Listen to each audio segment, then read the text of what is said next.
Hip replacement অর্থাৎ কোমর প্রতিস্থাপন নিয়ে আজকের এই আলোচনায় আপনাদের স্বাগত।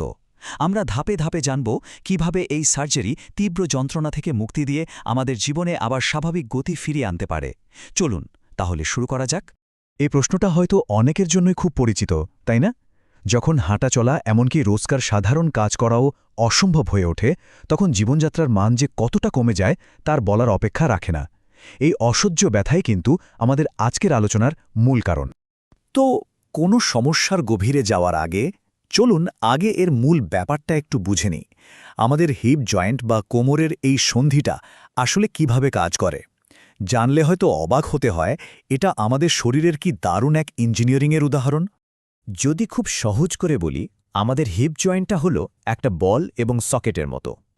আমাদের উরুর হাড়ে ঠিক ওপরের গোল অংশটা হলো বল, আর এই বলটা গিয়ে সুন্দরভাবে বসে থাকে আমাদের কোমরের হাড়ের একটা গর্ত বা সকেটের মধ্যে। এই সাধারণ গঠনটার জন্যই কিন্তু আমরা পাকে নানাদিকে এত সহজে ঘোরাতে পারি। এখানে দেখুন দুটো জয়েন্টের মধ্যে তফাৎটা কতখানি স্পষ্ট। একটা সুস্থ জয়েন্টে হাড়ের মাথাগুলো একটা নরম কার্টিলেজ দিয়ে ঢাকা থাকে, ফলে কি হয়, কোনো ঘর্ষণ ছাড়াই একদম মসৃণভাবে নড়াচড়া করা যায়। কিন্তু যখন এই কার্টিলেজটা কোনো কারণে ক্ষয়ে যায়, তখন হাড়ের সাথে হাড়ের সরাসরি ঘষা লাগতে শুরু করে, আর সেখান থেকেই শুরু হয় তীব্র ব্যথা আর জয়েন্ট শক্ত হয়ে যাওয়ার মতো সব সমস্যা। এখন প্রশ্ন হল, এই কার্টিলেজটা কেন ক্ষয়ে যায় বা জয়েন্টটা ক্ষতিগ্রস্ত হয় কেন? মূলত এর পেছনে 4টি প্রধান কারণ আছে, যার জন্য হিপ রিপ্লেসমেন্ট সার্জারির প্রয়োজন হতে পারে। চলুন এক এক করে কারণগুলো জেনে নেওয়া যাক।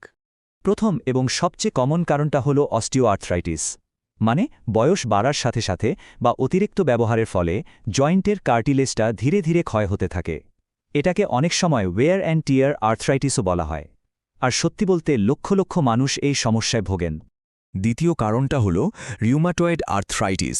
এটা একটা অটো ইমিউন রোগ, মানে এখানে শরীর নিজেই নিজের শত্রু হয়ে দাঁড়ায়। শরীরের রোগ প্রতিরোধ ব্যবস্থা ভুল করে নিজের সুস্থ কোষকেই আক্রমণ করে বসে। এর ফলে জয়েন্টে একটা প্রদাহ হয় আর কার্টিলেজ মারাত্মকভাবে ক্ষতিগ্রস্ত হতে থাকে। 3 নম্বরে আছে কোনো বড়সড় আঘাত, যেমন ধরুন পুড়ে গিয়ে হিপ ফ্র্যাকচার হওয়া।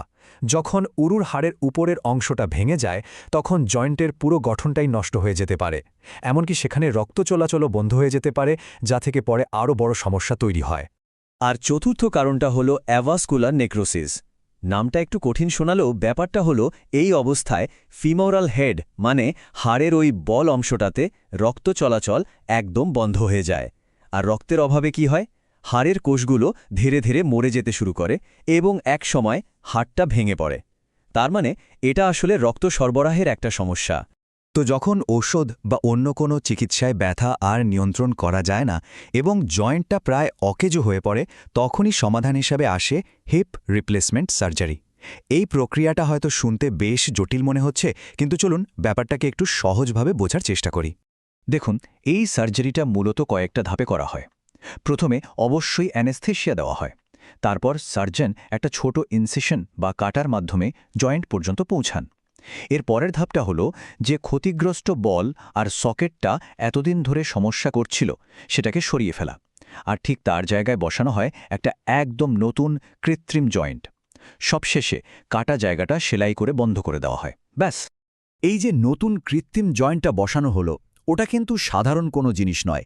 এটা বানানো হয় খুব টেকসই ধাতু, সিরামিক আর এক বিশেষ ধরনের শক্ত প্লাস্টিক দিয়ে। আর এর ডিজাইনটা এমনভাবে করা হয় যেন এটা একটা স্বাভাবিক সুস্থ জয়েন্টের মতোই কাজ করতে পারে এবং বহু বছর ধরে একটা সক্রিয় জীবনে সাহায্য করে। এখন আসা যাক সবচেয়ে জরুরি প্রশ্নে, কাদের জন্য এই সার্জারিটা একটা ভালো বিকল্প হতে পারে, মানে কাদের এই সার্জারির কথা ভাবা উচিত। চলুন দেখি কোন কোন লক্ষণ দেখলে বোঝা যায় যে হয়তো সার্জারির সময় হয়ে এসেছে। নিজেকেই কয়েকটা প্রশ্ন করে দেখা যেতে পারে, যেমন ব্যথার ওষুধ খাওয়ার পরেও কি ব্যথা কমছে না? লাঠি বা ওয়াকার নিয়েও কি হাঁটাচলা দিন দিন আরও কঠিন হয়ে পড়ছে? ব্যথার চোটে কি রাতের ঘুমটাই নষ্ট হয়ে যাচ্ছে? সিঁড়ি ভাঙা বা নিচু জায়গায় বসার পর ওঠাটা কি প্রায় অসম্ভব মনে হচ্ছে? এই লক্ষণগুলো কিন্তু এটাই ইঙ্গিত দেয় যে অন্য চিকিৎসা আর কাজ করছে না। আরও একটা বিষয় একটু ভেবে দেখার মতো, ব্যথার কারণে বা হয়তো ব্যথার ভয়ে জীবনযাত্রায় কি বড় কোনো পরিবর্তন এসছে? যে কাজগুলো আগে করতে ভালো লাগতো, যেমন ধরুন বাগান করা, বেড়াতে যাওয়া বা নাতি-নাতনিদের সাথে খেলা, সেগুলো কি এখন ছেড়ে দিতে হয়েছে? যদি উত্তরটা হ্যাঁ হয়, তাহলে হয়তো একজন বিশেষজ্ঞের সাথে কথা বলার এটাই সঠিক সময়। আচ্ছা, সার্জারি তো হলো, কিন্তু তারপর সার্জারির পরের জীবনটা কেমন হয় আর সেরে ওঠার প্রক্রিয়াটাই বা কীরকম? এটা আগে থেকে জানা থাকলে কিন্তু মানসিক প্রস্তুতি নিতে অনেক সুবিধা হয়। সেরে ওঠার পুরো যাত্রাটা এখানে খুব সুন্দরভাবে দেখানো হয়েছে। সাধারণত সার্জারির ঠিক পরদিন থেকেই ওয়াকার বা ক্রাচের সাহায্যে হাঁটার চেষ্টা শুরু হয়। প্রায় 6 সপ্তাহের মধ্যেই বেশিরভাগ মানুষ বেশ অনেকটা পথ হাঁটতে পারেন। 3 মাস নাগাদ ব্যথা প্রায় চলেই যায় এবং 1 বছরের মধ্যে সম্পূর্ণ সুস্থ হয়ে স্বাভাবিক জীবনে ফিরে আসা একদমই সম্ভব। তবে হ্যাঁ, কয়েকটা নিয়ম মেনে চললে ভালো। নতুন জয়েন্টটাকে সুরক্ষিত রাখতে কিছু কাজ খুব উপকারী, যেমন সাঁতার কাটা, গল্ফ খেলা বা সাইকেল চালানো। কিন্তু দৌড়ানো, লাফানো বা খুব ভারী ওজন তোলার মতো হাই ইম্প্যাক্ট কাজগুলো এড়িয়ে চলাই বুদ্ধিমানের কাজ।